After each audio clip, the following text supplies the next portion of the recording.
자, 우리 한 목소리로 함께 읽도록 하겠습니다. 예수께서 떡 5개와 물고기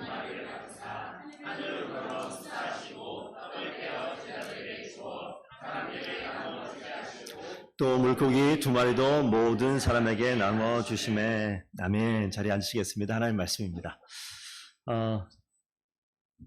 성도님들께서 오늘 양육 때문에 김윤정 집사님께서 이제 잠시 간증도 하셨지만, 사실 성경에 보게 되면 예수님께서 12명의 제자를 부르셔서 그 제자들을 가지고 이 3년의 기간 동안에 계속 데리고 다니면서 가르치시고 보여주시고 같이 먹고 자고 한 시간의 기록들이 있습니다. 그래서 그것을 우리가 성경엔 제자 훈련이란 말은 없지만 굳이 그것의 과정을 훈련 과정처럼 봐서 제자 훈련 이렇게 이야기하는데, 오늘 성경 본문 가운데 저희가 잘 아는 내용이에요. 예수님을 믿지 않는 사람, 교회를 안 다닌 사람도 혹시 이 얘기를 들었을 법한 그런 사건의 내용이 한가운데 오늘 등장을 하는데, 그것이 이제 오병이어 사건입니다. 한자어예요. 오병이어. 5오 떡 병자에다가 그 다음에 2이자 어느 물고기 어자. 그래서 떡 5개, 물고기 2마리. 요한복음에 보면 그게 굳이 이제 보리떡이라고 이제 언급이 나옵니다. 그래서 보리떡 5개, 물고기 2마리 이렇게 표현도 하는데, 그 내용이 오늘 성경에 등장하는 이 장면을 한 부분만 잠깐 읽었습니다. 그래서 오늘 이 한 절을 가지고 설교하고자 하는 것이 아니라 앞뒤의 내용을 좀 보셨으면 좋겠는데, 예수님께서 우리를 부르심에 목적이 분명히 있구나라는 것을 12제자들의 관계 속에서 볼 수 있어요. 예수님께서 12제자들을 불러다 놓고 어느 정도 시간이 지나니까 사역을 맡기시는 장면이 등장을 합니다. 저희가 6장 41절 읽었지만 7절 한번 잠깐 가보시면요. 성경 6장 7절에 뭐라고 나오냐면 12제자를 불렀어요. 둘씩 나누어서 보냅니다. 뭐 때문에 보내느냐? 그 뒤에 나오죠. 그 뒤에 뭐 때문에 보내냐면 회개하라 전파하고 귀신을 쫓아내고 많은 병자에게 기름을 발라 고치는 일. 이 얘기는 추격하면 예수님이 행하셨던 것 본 그대로 너희는 그곳 가서 둘씩 팀으로 가서 사역을 하라고 이제 명령하시는 거예요. 우리 신앙생활 하면서 우리가 목표점을 좀 찍어봤으면 좋겠습니다. 교회 와서 설교 듣는 것은 신앙생활 한다라고 얘기하기에 부족해도 너무너무 부족한 부분이에요.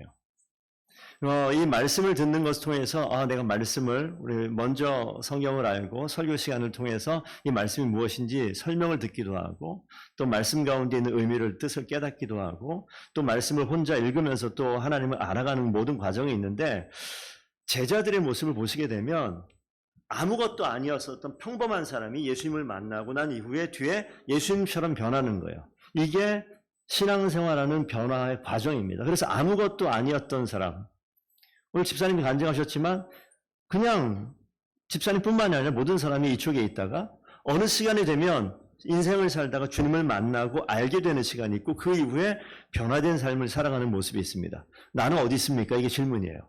나는 지금 어디 있습니까? 아직 예수님 만난 적이 없는데요. 교회에서 수많은 친구들 같은 우리 교회 교우들은 함께 있지만 난 주님은 아직 제대로 못 만난 것 같은데 라고 있을 수 있어요. 그런데 어디로 가야 됩니까? 주님 만나는 자리까지 가셔야 되고, 주님 만나게 되면 그 다음 삶은 변화되어 가는 것이죠. 근데 오늘 6장 7절 거기 보시면 예수님께서 좀 이상한 말씀을 좀 하십니다. 6장 7절 한번 보세요. 둘씩 나눠 보내시면서 뭘 주냐면 더러운 귀신을 제어하는 권능을 주셨다.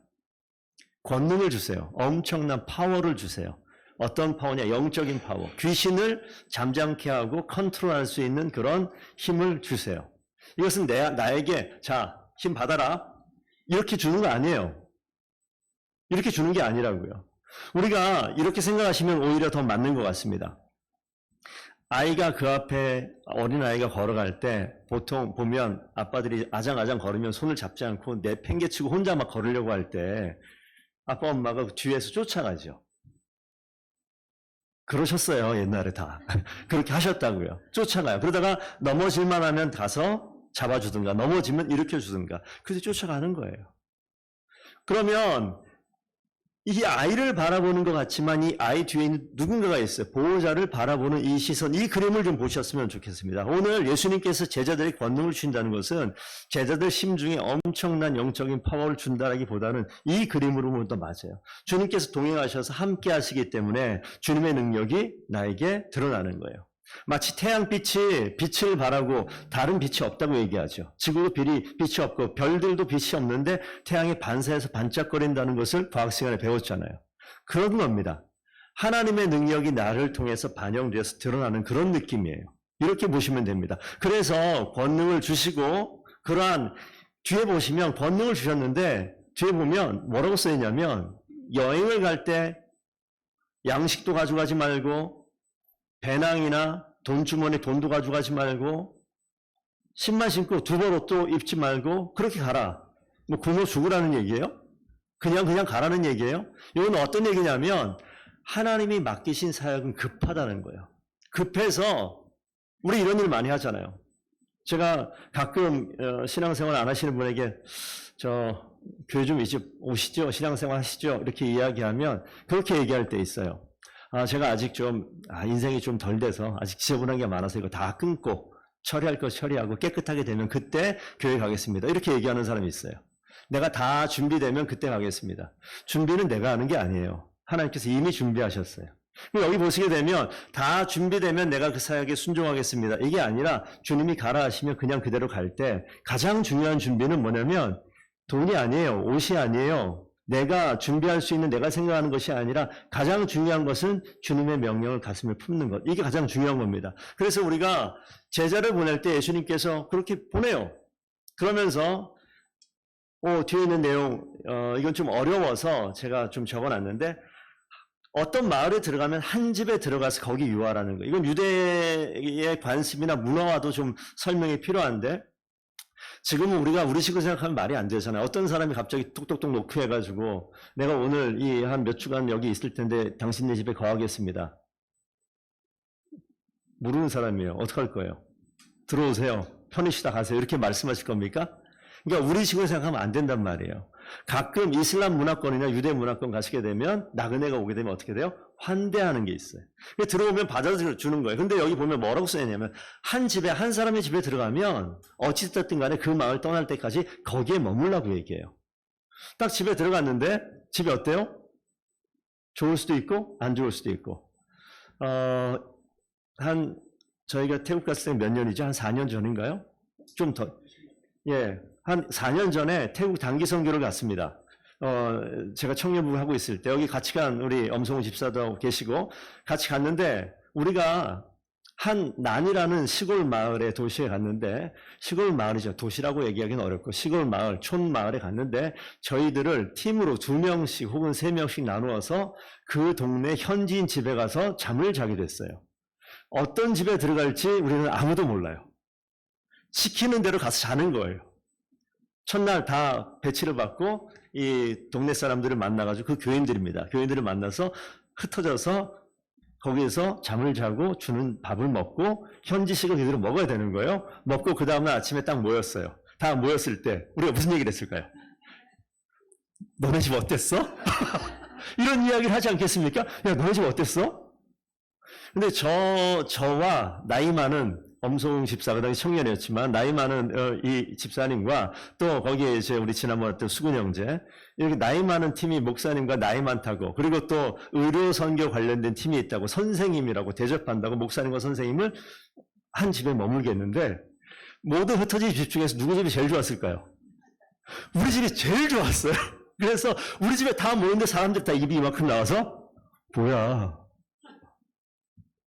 이거 권력이 남용된 거 아닌가? 이런 생각도 했을 것 같고, 그러면서 어떤 눈빛이냐면, 나 이 집에 있고 싶다. 집 바꿔주세요. 이런 마음이 있는 거예요.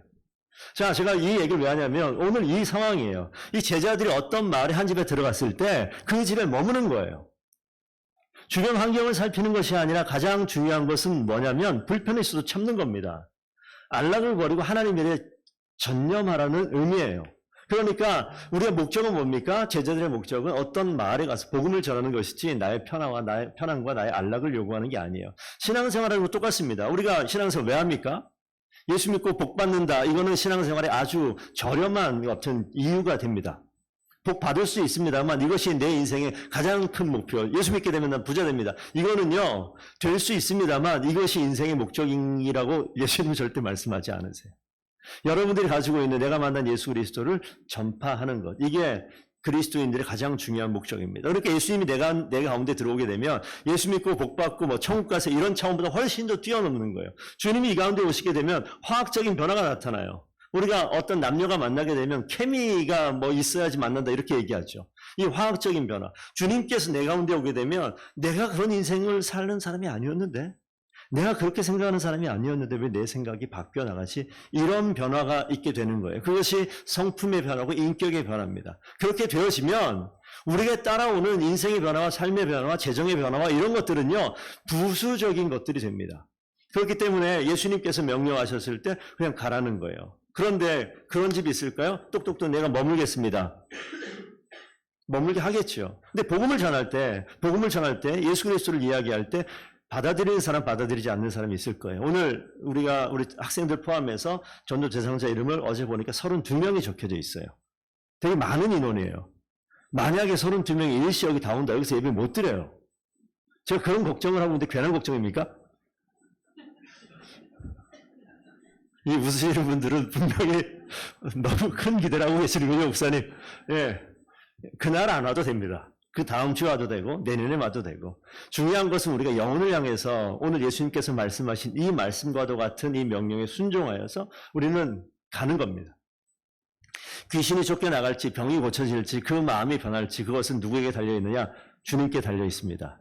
예수님께서 행하시는 이 일들 가운데 그 명령을 갖고 이 제자들이 갔어요. 근데 어떤 사람은 복음을 전할 때 거기에 대해서 거부하는 사람이 있어요. 근데 지금 유대 지역을 갔단 말이에요. 하나님 나라 백성이라고 얘기하는 유대인들, 택한 백성이라고 하는 유대인들에게 오실 메시아, 그분이 예수 그리스도입니다라는 이 메시지를 전하는데 거부하고 배척하는 사람이 있을 때 뭐 하라고요? 발 아래 먼지를 떨어버려라. 이거는 이방인 취급하라는 거예요. 그러니까 유대인들이 이방 땅을 지나왔을 때 하는 관례입니다. 내가 더럽고 지저분한 그 땅을 지나왔으니 그걸 털어버리기 위해서 털어버리는 거예요, 먼지를. 그러면 내가 만난 사람은 유대인이고 하나님 나라 백성일 수 있는데 이 사람이 복음을 거부해요? 그럼 복음을 거부한 이 책임은 누가 집니까? 그 사람이 지는 거예요. 그러니까 우리가 모욕당하고 수치를 당하고 어떨 때는 참 수모를 당하는 일들도 있습니다. 길거리 가면서 노방전도하면 예전에는 이렇게 뭐라도 나눠주면 받죠. 요즘엔 아무도 안 받습니다. 지지난주에 제가 이 근처에 어떤 교회 목사님을 만났는데 5년 동안 교회가 밖에 나가서 전도를 했대요. 근데 5년 동안 단 한 사람도 교회를 안 왔대요. 그래서 멈췄어요. 방법을 바꿨어요. 주변에 아는 지인들을 데려오는 게 맞죠. 저도 그 편이 맞다고 봅니다. 근데 오늘 여기 이 내용 보시게 되면 지인은 아니에요. 그냥 가는 거예요. 복음 전하게 되니까 받아들이지 않게 되어졌을 때 배척당하고 외면당하는 그런 상황들. 자, 이 하나의 꾸러미의 이야기가 여기 하나 있습니다. 예수님께서 제자를 파송했어요. 그리고 그들이 가서 어떤 일을 했느냐? 예, 우리가 뒤에 가서 한 부분만 좀 보겠습니다. 6장 13절 한번 보세요. 12절 13절. 한번 같이 읽어볼까요? 시작. 제자들이 나가서 회개하라 전파하고 많은 귀신을 쫓아내며 많은 병자에게 기름을 발라 고치더라. 엄청난 일을 한 거예요. 주님께서 능력을 베풀어 주셨기 때문에 여기 보니까 제자들을 통해서 귀신이 쫓겨나가는 그런 모습이 있고요. 병자들이 고쳐지는 그런 모습도 분명히 기록되어 있습니다. 이게 회개하라 전파하는 내용들이 있어요. 자, 이 내용이 나오고 자 뒤로 한번 30절 가볼까요? 30절 가니까 사도들이 예수께 모여 자기가 행한 것과 가르친 것을 낱낱이 고하니, 이게 뭐냐면 전도하러 갔다 돌아와서 사역 보고하는 거예요. 사역 보고. 그 사이에 있는 내용이 뭐냐면 세례 요한의 죽음의 사건이 있습니다. 자, 사역하러 간 이 배경, 그 세례 요한의 죽음의 사건 속에서 이 당시 유대 사회를 엿볼 수 있는 장면이 나타나요. 그러니까 이 제자들이 간 이 사회가 어떤 사회냐면 헤롯이 왕으로 통치하고 있는 지역입니다. 그런데 그 내용을 보시게 되면 왕궁 안에서 사치스러운 모습들이 쭉 벌어지죠. 6장 21절만 한번 보면요. 좋은 날이 왔다. 헤롯이 자기 생일날 대신들을 부르고 천부장과 갈릴리의 귀인들과 더불어 잔치한다. 이런 내용이 나와요. 이 정치를 하는 사람들, 권력을 갖고 있는 사람들이 자신들의 권력을 전행하죠. 권세를 쥐고 흔드는 일들을 쭉 21절 이후부터 쭉 내용이 나와요. 자신들의 즉흥적인 판단과 생각 때문에 세례요한을 죽여버리는 그런 내용들이 나와요. 그러니까 정말 자기 멋대로인 거예요. 그런 사회 속에 살아가고 그들은 그냥 잔치를 벌리고 연회를 벌이며 살아가는 그 당시 유대 문화 가운데 지금 제자들이 복음을 전하는 상황 속에 있고, 제자들이 전하는 복음 전하는 대상은 이 사람들이 아니라 누굽니까? 일반 대중 백성들에게 이 메시지를 전하는 장면이 나타납니다. 그래서 돌아와서 귀신이 쫓겨나갔고요. 병들이 고쳐졌고요. 많은 사람들이 복음을 듣기도 하고 안 듣기도 했습니다. 이런 내용을 예수님과 만나서 이야기할 때 오늘 이 장면이 나타나는데 오병이어 사건이 나타나는 거예요. 자, 한 가지 기억합시다. 저런 보시죠. 예수님께서 주신 것이 뭐냐면 제자들을 파송하면서 권능을 주세요. 그 예수님께서 지금 우리에게도 권능을 주신 줄 믿습니다. 이것은 귀신을 쫓아내는 능력이 내게 있게 없어서 제가 몇 번 설교해서 얘기했잖아요. 제가 막 귀신에게 사탄아 물러가라 막 이런 거 했었다니까요. 그랬더니 나를 빤히 쳐다보고 있는 그런 장면도 내가 경험했고요. 와, 이건 뭐지?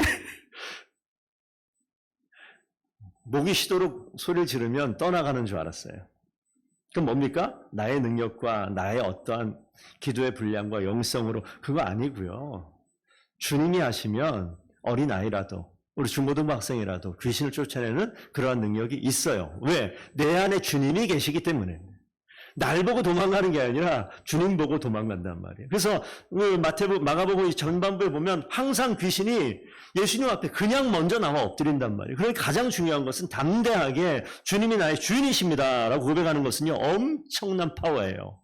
그러면 어떤 귀신도 나에게 엄습하지 못합니다. 어떠한 영적인 그런 전쟁 속에서 결코 질 일이 없어요.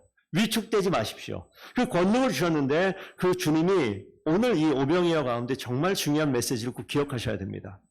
사도들이 모여서 고생하고 왔잖아요. 이 31절에 예수님께서 뭐라고 말씀하시냐면 너희는 따로 한적한 곳에 가서 이제 잠깐 쉬어라. 우리 교회 성도들 가운데 어쩔 수 없는 게 우리 더본교회뿐만이 아니라 모든 교회를 보시게 되면 그 가장 최전선의 앞에 나가서 열심히 애쓰고 힘쓰는 분들이 계세요. 아까 권 집사님 기도하실 때도 우리 유초등부, 중고등부 교사들과 찬양팀원들과 보이지 않는 곳에 애쓰는 분들, 이런 분들은 특정한 한두 사람이 되시면 안 됩니다. 모든 성도가 다 하셔야 되는 거예요. 모든 성도가 다 각양각색의 이 봉사의 자리에 참여하시기를 부탁드립니다. 다 하셔야 돼요. 이건 목사의 명령이 아니라 마땅히 해야 되는 일이에요. 내가 잘할 수 있는 것 따지면 별로 없어요. 하지만 주님께서 명령하셔서 순종하실 때 내가 그 일을 잘할 수 있도록 하나님께서 만들어주시는 것이 하나의 방법인 것 같아요. 어부가 뭘 잘하겠어요? 세금 걷던 세리가 뭘 잘하겠습니까? 아무것도 모르는 자에 주님 불렀고 주님 만나게 되니까 하나님께서 하시는 일들이 벌어집니다. 오늘 여기 보시게 되면 애썼어요. 힘썼어요. 주님께서 잠깐 쉬어라 라고 이야기합니다. 오늘 애쓰시는 우리 선생님들과 그리고 우리 찬양팀원들 가끔씩 쉬세요. 쉬시라고요. 그런데 뒤에 보면요, 쉬려고 하는데 이들을 가만 내버려 두지 않습니다. 수많은 사람들이 이제 예수의 소문이 엄청나게 퍼졌고요. 제자들과 예수님, 이제 제자들도 예수님 버금가는 그러한 등급을 올라가 있는 것 같아요. 왜냐? 그들도 귀신을 쫓아내는 권능이 있음을 받고 그들도 병을 고치는 것을 본 사람들이 이제 점점 늘어나고 있습니다. 그러니까 그들이 모인 곳에 사람들이 막 모여들기 시작하는 거예요. 자, 한적한 곳으로 가게 하십니다. 그런데 갈릴리 호수가 그리 크지 않다고 얘기했죠. 배가 움직이는데 사람들은 육지로 걸어갑니다. 배가 도착하기 전에 먼저 가서 그 진을 치고 기다리고 있어요. 그 장소가 배경입니다. 성경에서는 35절 가시게 되면 뭐라고 써있냐면 빈들이라고 써있어요. 큰 빈들과 같은 곳에 수많은 사람들이 모였는데 결론부터 얘기하면 남자만 5,000명 그 이상, 여자도 있었을 것이고요. 아이들 카운트 안 했습니다. 그러니까 그 자리에 뭐 10,000명 이상 되는 인구가 그 수많은 사람들이 모여있는 그 자리인데, 자 34절 성경 말씀 한번 읽어볼까요? 예수께서 나오사 큰 무리를 보시고 그 목자 없는 양 같은 음모로 인하여 불쌍히 여기사. 예수님께서 하시는 일이 지금 딱 한마디가 나옵니다. 예수님은요, 예수님이 행하시는 모든 사역의 중심에 뭐가 있냐면 이게 있어요. 불쌍히 여기시는 마음. 저는 사람인지라 제가 이렇게 보게 되면 어떤 사람은 참 그냥 마음이 편안하게 가는 사람이 있고 어떤 사람은 마음이 천천히 가는 사람이 있고 저만 그런가요? 여러분 안 그러세요? 누굴 만나게 되면 저분 되게 괜찮은 것 같아. 마음이 쉽게 열리는데 저분은 이렇게 경계하는 이런 마음이 혹시 없으십니까? 나만 그런 걸로 합시다. 나만 그런 걸. 예. 근데 그런 게 있어요. 이게 뭐냐면 사람이에요. 제자들도 그랬을까 안 그랬을까요? 당연히 그랬어요.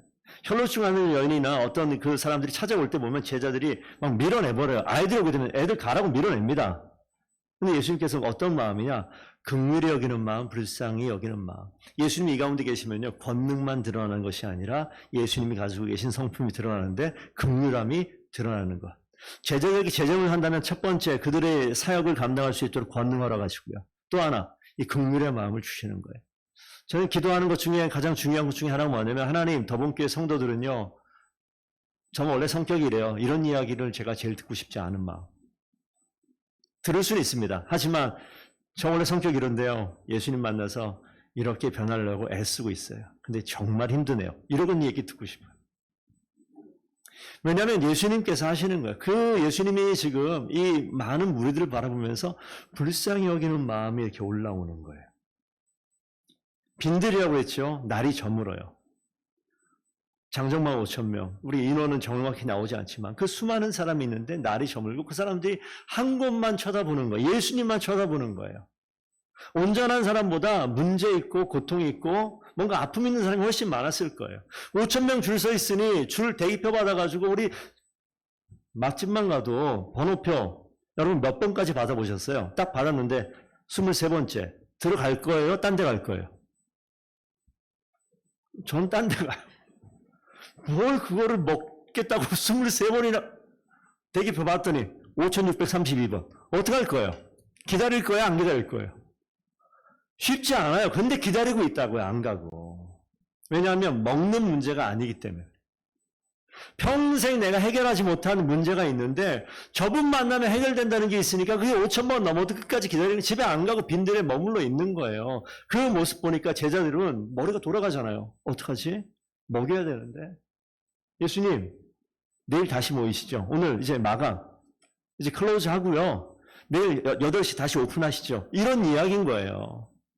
그래야지 보내서 저녁이라도 먹고 힘내서 다음에 오면 다음에 같이 일하면 되는 거 아닙니까? 이런 생각을 하는 거예요. 그리고 또 하나 저들 먹이려면요 200데나리온 필요해요. 200데나리온. 계산 누가 있는지 누가 있을 것 같아요? 가룟 유다가 있을 것 같아. 그죠? 계산 빠른 가룟 유다 했을 거예요. 분명히 200데나리온. 보고 200데나리온 얼마예요? 한 사람 하루 품값이 데나리온, 한 데나리온. 200데나리온이면 얼마일까요? 10만 원씩 하면 2천만 원? 한 2천만 원이 갑자기 어디가 있냐고요, 어디가. 이런 상황이 되니까 예수님 이제 그만 무리하시고 우리 보고 쉬라고 그러셨는데 예수님 당신 쉬세요. 그리고 일단 보내겠습니다. 예수님께서 뭐라고 그러십니까? 너희가 주라는 거예요. 황당한 얘기잖아요. 2천만 원, 너 주머니 털어라. 장 집사님 2천만 원 내세요. 뭐 이런 내용이에요. 내겠냐고요, 이게. 낼 돈도 없는데 말이 안 되는 상황. 근데 여기선 돈 내라는 게 아니라 너가 하라는 거예요. 너가 하라는 거예요. 성도님들 잘 들으셔요. 아까 찬양팀은 우리 건반 잘 치는 자매나 드럼 잘 치는 형제나 이 사람들이 찬양팀 하는 게 맞죠? 맞아요. 계속 하세요. 맞아요. 그거 맞는 거예요. 근데 하나님의 일을 함에 있어서 뭐 찬양팀, 우리가 눈에 보이는, 일로 보이는 것들을 자꾸 하나님의 일이라고 생각하는데 그렇지가 않아요. 근데 하나님께서 누구 보고 하라고요? 너가 하라고요. 근데 어떤 우리가 아무리 일로 표현해야지 감이 오니까 우리가 7월 7일 날 우리가 막 생명 얘기를 한다고 합니다. 우리가 중고등부가 좀 있으면 아마 요청을 할 거예요. 봉사자가 필요합니다. 그러면 우리 쭉 살펴보시고 난 직장 다니니까 안 되고 너는 어떻게 그러면 집에 쉬고 있는 집사님 하시면 되겠네. 이게 아니라고요. 누가 한다고요? 예수님께서는 너가 하라고요. 내가 막 생각해봤더니 목사님 잘 생각해봤는데요. A 집사님, B 집사님이 그래도 여유가 많으니까 그분이 하셨으면 좋겠어요. 라고 C 집사님 와서 저에게 얘기해요. 이런 게 아니라고요. 누가 합니까? 내가 하겠습니다. 이렇게 돼야 되는 거예요. 주님께서 너가 하라라고 얘기하는데 너희가 먹을 것을 주라. 말이 안 되는 거예요. 그러니까 우리 생각과 상식을 가지고 얘기합니다. 아, 예수님 아직 맨날 복음만 전해서 모르시는 것 같은데 이거 돈이 한 2천 필요해요. 아무것도 없어요. 누가 합니까 이거? 제가 이런 말씀까지는 안 드리려고 했는데 예수님 좀 현실을 직시하세요. 이런 이야기인 거예요 지금. 그때 예수님 뭐라고 하시겠습니까? 너희에게 떡 몇 개 있는지 가서 알아보라고. 이 마가복음에는 안 나오지만 아까 요한복음에 보면 한 아이, 옛날 성경 소자 한 아이, 어린 아이가 가지고 있었던 음식, 뭐 굳이 표현하면 도시락 뭐 이렇게 표현할 수 있을 것 같은데 어른 도시락하고 애들 도시락 다르잖아요. 애들 밥그릇에 우리 유치원 아이들 뭐 도시락 요즘 안 싸줍니다만 다 뭐 해주는데 싸면 얼마나 싸겠어요. 어른 밥 공기가 주먹만 하면 애들 밥 공기 얼마 적을 거 아니에요. 떡덩이 얼마 안 큰 떡덩이 5개 있고 물고기 2마리 있을 거예요. 그거 가져왔어요. 자, 우리가 오늘 39절 단어 한번 볼까요? 제자들에게 명하서 모든 사람으로 때를 지어 어디 위에 앉아라? 아까 어디라고 그랬죠? 빈들에 있던 사람들을 예수님께서 굳이 푸른 잔디라고 단어를 바꿔 이야기해요. 아까 그 자리도 빈들이고 이 자리도 빈들인데 주님께서 어디에 앉아라? 푸른 잔디에 50명씩 100명씩 때를 지어 앉아라. 공동체를 형성해서 세우는 거예요. 저는 이게 50명짜리 교회, 100명짜리 교회 막 이렇게 보이더라고요. 저 혼자 보기에. 아무것도 없는 그 자리에 50명 모여있고 100명 모여있는데 예수님께서 보리떡 5개, 물고기 2마리 이거 여기 보시죠. 이 안에 다 차고 넘칠 거예요. 예수님 딱 들고 나가지고 하늘을 향해서 축사하시고 이건 뭐냐면 뭐 갑자기 야 신적인 권능이 임해라 이런 거 아니고요. 유대인들은 밥 먹을 때 항상 하던 그냥 모습이에요. 밥 먹기 전에 하나님께 감사 기도하고 함께 나누는 겁니다.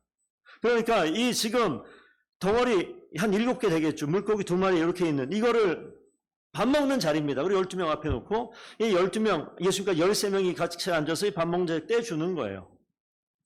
분명히 제자들이 한 아이를 통해서 가져온 이 작은 도시락 같은 요 안에 예수님께 띄워주기 시작합니다. 이 기적이 벌어지는 장면인데 예수님 띄워주니까 뛰면 떡이 줄어들어야 되는 떡은 그대로 있든지 더 늘어나는 거예요. 손이 닿으면 더 늘어나는 거예요. 1명 주고 2명 주고 12명을 다 줬는데 여기 뭐가 있어요? 더 있을 가능성이 있어요. 본 그대로 너희 가서 50명 무리에 100명 무리에 가서 하라는 거예요. 그러니까 제자들이 예수님만 그대로 합니다. 중요해요. 뭐가 중요하냐? 우리가 인생의 경험들이 있잖아요.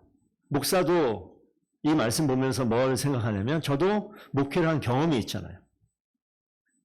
부서를 운영한 경험이 있잖아요. 교회 가운데 이 시즌 되면 인원이 주는 시즌이 있어요. 8월달 되면 다들 휴가 가고 갑자기 한 20명 예배드리고 그런 때가 있어요. 그러면 전략적으로 20명 올 때와 많이 올 때와 이런 것들이 통계가 대충 나와 있으니까 이럴 때는 행사를 안 하고 이럴 때는 뭘 하고 이런 생각을 할 수가 있어요. 근데 지금 보시면 그게 아니라고요. 이게 될까? 이런 생각이 아니라 주님이 주신 그대로 명령한 그대로 하는 거예요. 받아서 그냥 떼주는데 이게 계속 어디요? 50명 다 줄 때까지 다 죽어도 남습니다. 100명을 다 줄 때까지 다 죽어도 남습니다. 더본교회가 행하는 일들 가운데 우리가 사람이 부족하고 돈이 부족하고 시간이 부족하고 뭐 부족한 거 따지면 엄청나게 많을 것이지만 주님이 하라 하시면 하는 거예요. 그럼 어떻게 됩니까? 남는 거예요. 그러니까 우리 성도님께서 하나님 하시는 말씀 앞에 내 생각을 내려놓는 것.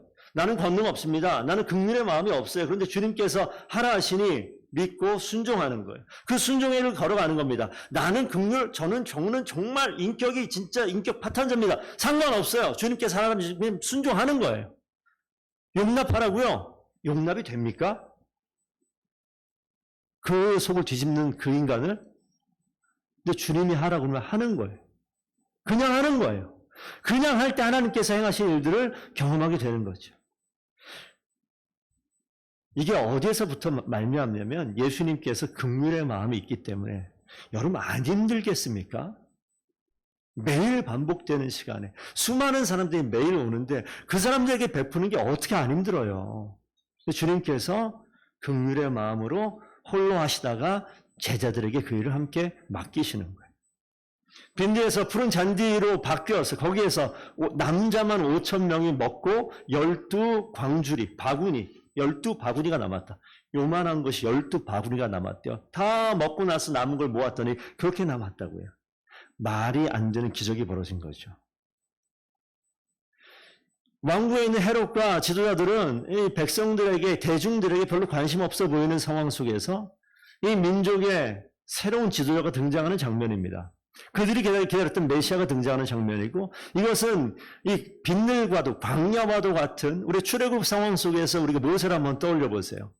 그 민족이 노예로 살아갈 수밖에 없던 그 자리에 주님께서 그들을 구원의 손길로 이끌어 광야로 나아갈 때, 그들이 먹을 것이 아무것도 없을 때 모세를 통해서 하나님께서 행하신 일이 있죠. 만나와 메추라기를 풍성하게 먹이는 하나님의 일하심이 모세를 통해서 나타났어요. 이 자리에 있었던 적어도 이 백성들은 만약에 그 스토리를 아는 사람들이 있다면 뭘 느꼈을까요? 하나님께서 우리를 이러한 빈곤하고 미천하고 문제 있고 아픔 있고 고통 있는 이 상황 속에 있는 나를 완전히 바꾸시는 구원의 손길로, 구원의 길로 나를 이끌어 가시는 이 광야를 통과하게 되면 뭐가 있습니까? 가나안이 기다리는 그 놀라운 역사를 이들은 알고 있어요. 유대인은 다 아는 이야기예요. 그런데 지금 그 가나안으로 초대하는 그 손길을 누가 하고 있어요? 예수 그리스도 그분이 하고 계십니다. 그 주님께서 지금 우리를 초대하시는 거예요. 우리를 부르시는 거예요. 우리 인생 가운데 한 분 한 분 다 이렇게 대화하다 보면 높낮이가 있고 깊이가 다르죠. 넓이가 다르죠. 크기가 다르지만 다 저마다 내가 감당할 수 없는 그런 삶의 무게들이 있습니다. 주님께서 부르실 때 우리 몇 번째 뒤에서 우리 기다릴지 모르겠어요. 하지만 주님께서 우리는 끝까지 기다리시고 내 순번 올 때까지 문 안 닫아요. 문 안 닫습니다. 그리고 나에게 손을 내미시고 내게 필요한 모든 것들을 채워주시는 놀라운 역사를 예수님께서 행하시는 거예요. 그 일들 가운데 여러분 초대받은 사람들입니다. 우리는요, 교회를 왔다 갔다 하는 그 정도의 신앙의 패턴 속에서 신앙을 생활하는 게 전부 절대 아닙니다. 하나님은요, 여러분 포기하지 않으세요. 절대 포기하지 않으세요. 제가 그걸 알기 때문에 저도 느슨하게 있지만 여러분 포기 안 해요.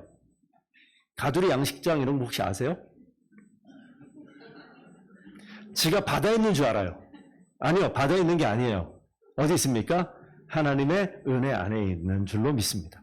하나님께서 우리를 부르셔서 은혜 안에 가둔 것 같지만 아니요. 마음껏 자유롭게 뛰놀게 만들어 놓으세요. 그리고 그 가운데 한 날 한 날 지내다 하나님의 은혜를 경험하는 날이 반드시 있습니다.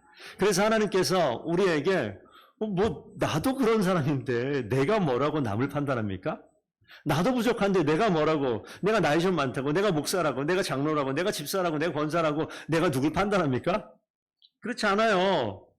그 판단하는 판단으로, 그 헤아리는 그 헤아림으로 하나님께서 나를 판단하실 일이 있어요. 두려워하실 일입니다. 절대 성도들 바라볼 때 마음에 좀 안 들어도 판단하시면 안 돼요. 주님께서 하신 대로 나 그런 사람인 거 고백하고 순종하며 나아갈 때 하나님께서 그때 하나님의 때에 반드시 바꾸시는 놀라운 역사를 행하실 줄로 믿습니다. 그것이 우리를 향한 하나님의 음성이에요. 우리 성경 구절 한 구절만 보고 설교 마치겠습니다.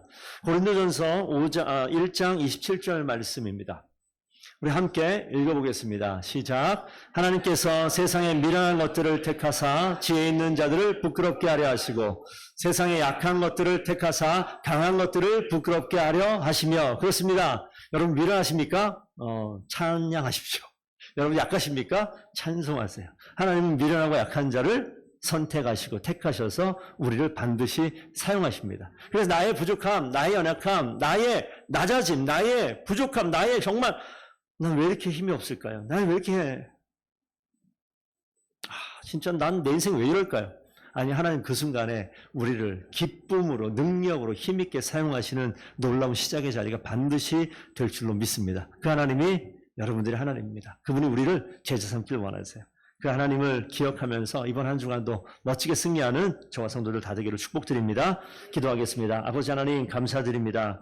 권능의 하나님, 긍휼의 하나님, 주님께서 우리 가운데 계셔서 우리가 주님 닮은 하나님의 제자 되기를 원하시는데 예수 그리스도의 제자 되기를 원하시는데 아버지 하나님 그대로 순종하며 이 길을 걸어갈 수 있도록 인도하여 주옵소서. 순종하며 나아갈 때 하나님께서 반드시 하나님의 사람으로 빚으시고 만드셔서 하나님의 기쁨이 되는 귀한 하나님의 자녀들 삼아주실 줄로 믿습니다. 내가 지금 환경이 조금 더 어렵고 내 마음이 여전히 하나님 향해 열리지 아니하고 답답한 가운데 있는 성도들이 이 가운데 분명히 있을 터이나 하나님 더 큰 사랑으로 기다리시고 사랑하시는 하나님의 큰 은혜를 경험하는 날이 속해 오게 하시고 아버지 그 삶의 정황 속에서 하나님을 입술로 고백하며 주님을 찬양하는 귀한 주의 종들 다 될 수 있도록 주님 축복하여 주시옵소서. 감사하며 예수님 이름으로 기도드리옵나이다. 아멘.